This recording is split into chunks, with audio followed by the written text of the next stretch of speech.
Hello everyone, I am Shankha Subra Sanyal.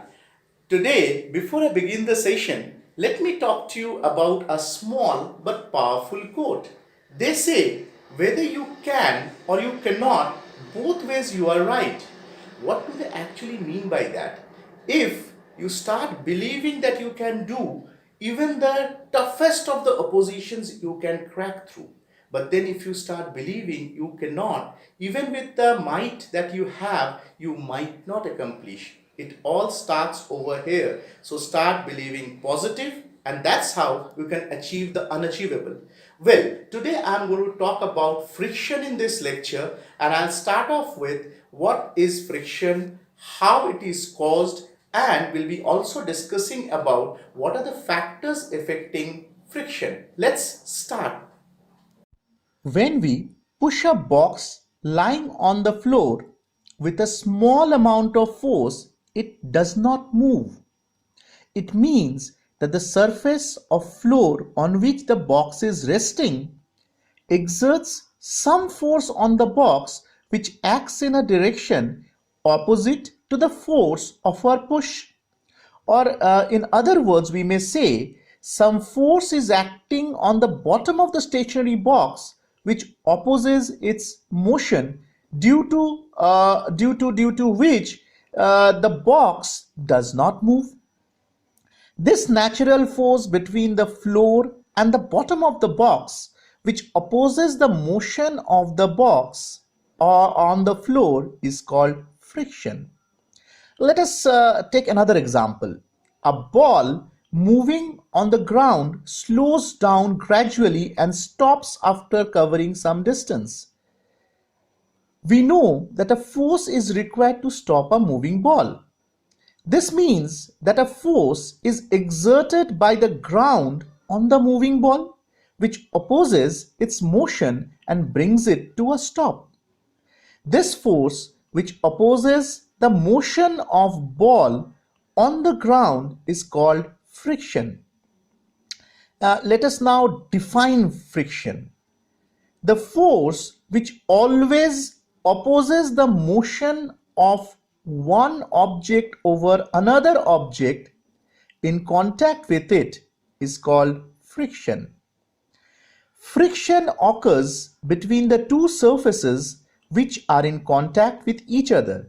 For example, when we push a heavy box kept on a floor, the force of friction occurs between the surface of floor and bottom of the box.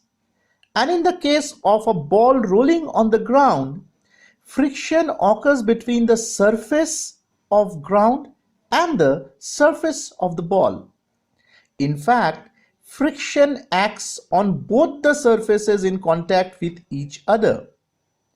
Friction is a force which occurs when the two objects tend to slide over each other and even when they are actually sliding or moving over each other.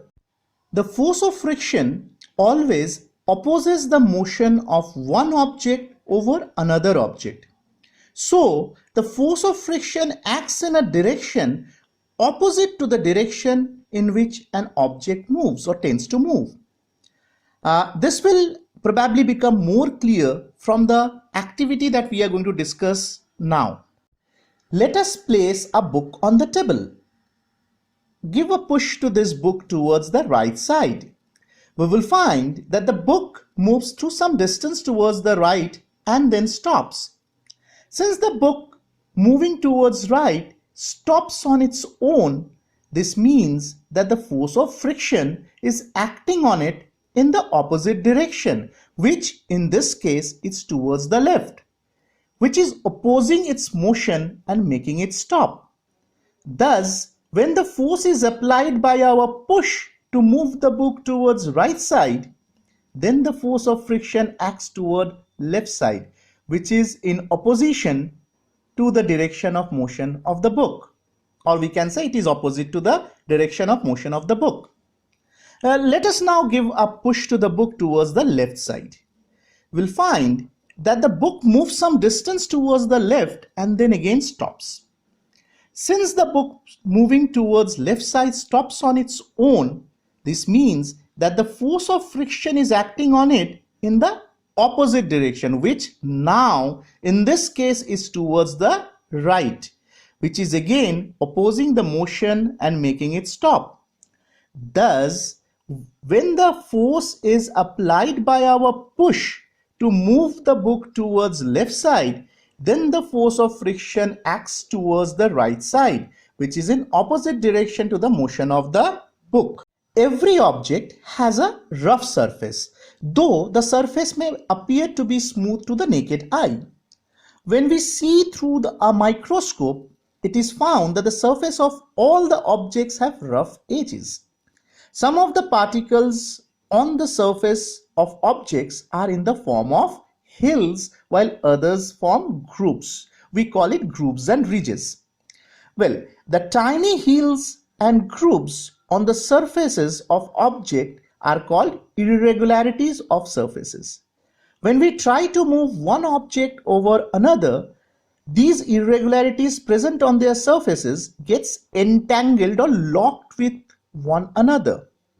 The interlocking of irregularities of the two surfaces opposes the motion of one object over the other, and thus gives rise to the force of friction. Thus, we may say friction is caused by interlocking of irregularities in the surfaces of the two objects which are in contact with each other. When we attempt to move one object over the other, we have to apply a force to overcome interlocking of the irregularities in their surfaces. More the roughness of a surface, larger is the number of irregularities on its surface, and hence greater will be the friction. Thus, we may say that the force of friction is greater if very rough surfaces are involved. Let's have a look with the figure given on the slide. We have shown a highly magnified diagram of the surfaces of two wooden blocks A and B, which are kept on over one another. We must note here that the rough surfaces of these wooden blocks have lots of irregularities. When we pull the upper wooden block A over the lower wooden block B by applying a force, then the irregularities of their rough surfaces gets entangled or locked with one another. This interlocking of surfaces gives rise to force of friction, which opposes the motion of upper block A over the lower block B. We are able to move block A over block B because we apply sufficient muscular force while pulling to undo the unlocking of surfaces and overcome the opposing frictional force. The block A moves over block B only when the pulling force applied by us becomes greater than the force of friction holding them together.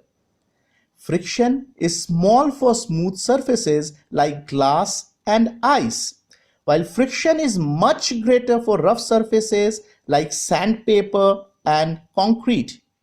Before we go further, we should know what a spring balance is because it will be used to perform some activities based on friction. The spring balance is a device which is used for measuring force acting on an object. The spring balance contains a coiled spring which gets stretched when a force is applied to its free end, which is having a hook. Have a look with the figure. The extent by which the spring gets stretched is a measure of the force applied. Larger the stretching of spring, greater will be the magnitude of force applied. The stretching of spring or magnitude of force is indicated by the pointer attached to the spring which moves on a graduated scale. The reading on the scale of the spring balance as indicated by the pointer, there is a pointer which will indicate the value, gives us the magnitude of force. When the spring balance is held vertically, it is said to measure the weight of an object hung from its hook because Weight of an object is also a force. And when a spring balance is held horizontally attached to an object and pulled, it can be used to measure the force being applied to pull the object on a horizontal surface. It has been found by experiments that the friction between two surfaces depends on two factors. What are they?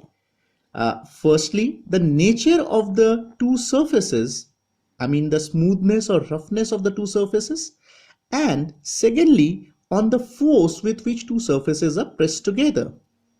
The force of friction, however, does not depend on the amount of the surface area of the two objects which is in contact with each other.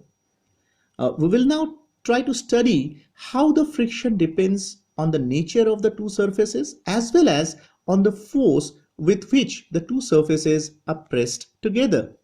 Friction is not the same for all the surfaces. Friction depends on the smoothness or roughness of the surfaces which are in contact with each other. When the two surfaces in contact are smooth, then the friction between them will be small because the interlocking of smooth surfaces is less, as we have discussed. As the degree of roughness of the two surfaces in contact increases, the friction also increases. And when the two surfaces in contact are very rough, then the friction between them will be very large because the interlocking of the very rough surfaces is much higher. Let us study the dependence of friction on the nature of surfaces by performing some activities. Let us place a brick on the floor. Tie a string, a strong thread of course, around the brick and connect it to the hook of a spring balance. Apply a pulling force to the brick by pulling the other end of the spring balance by hand till the brick just begins to slide. Note that the reading of the spring balance when the brick begins to slide. This reading of spring balance will give us the magnitude of force of friction between the surface of flow and the surface of the brick, which are in contact with each other. Let us do some manipulations with this now. Let us now wrap a piece of polythene around the brick and repeat the above activity. We know that the spring balance reading when the polythene wrapped brick just begins to slide on the floor, we will find that the reading of the spring balance is smaller than the first reading when there was no polythene around the brick, indicating that the force of friction has decreased. So what we learn from this observation? We actually conclude that wrapping a polythene sheet makes the surface of brick smooth, due to which the friction with floor decreases. If we remove the polythene and again do the same experiment that we did without the polythene, and we'll get the result that we have got in the first case. If we need to make some more arrangements with it, and let us wrap the brick in a jute cloth. If we wrap it in a jute cloth, you would find that the value of the spring balance would be greater than the first reading. So we can conclude from this that wrapping of jute cloth makes the surface of brick more rough, due to which the friction with the floor increases. So from the activity that we have discussed just now, we can learn that when the surface of brick is made more smooth by wrapping polythene sheet, the friction with floor increases. On the other hand, when the surface of brick is made more rough by wrapping a jute cloth, then the friction with floor increases. Thus, the friction depends on the nature of the two surfaces. That is, the friction depends on the smoothness or roughness of the two surfaces. Friction is caused by the interlocking of irregularities of the two surfaces when one object is placed over the other. If the two surfaces of objects are pressed together harder by a greater force, then the friction will increase, because pressing together two surfaces of objects with a greater force will increase the interlocking in the two surfaces. Let us do an activity to clarify this. Suppose we have two boxes of the same size, but one box is light and the other box is a heavy one.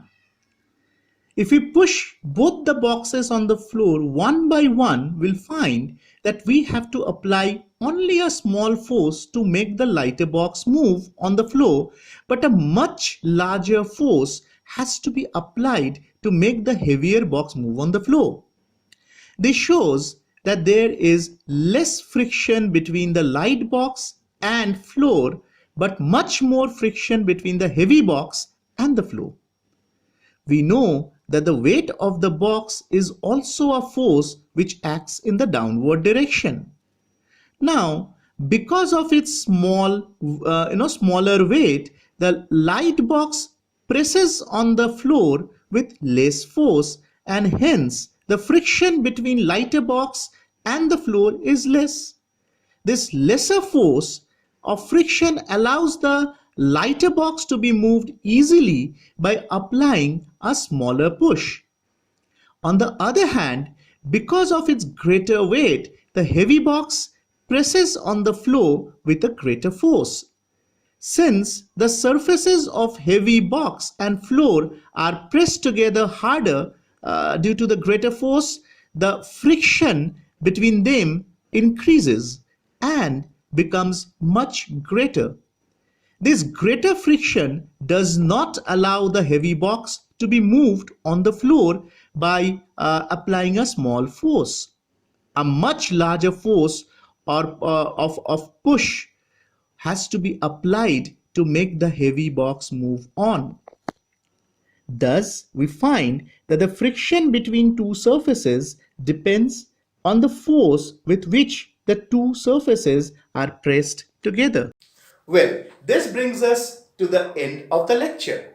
Before I sign off, I would like to request you that if you have any queries, please do write to me at sanyal.shankha@gmail.com.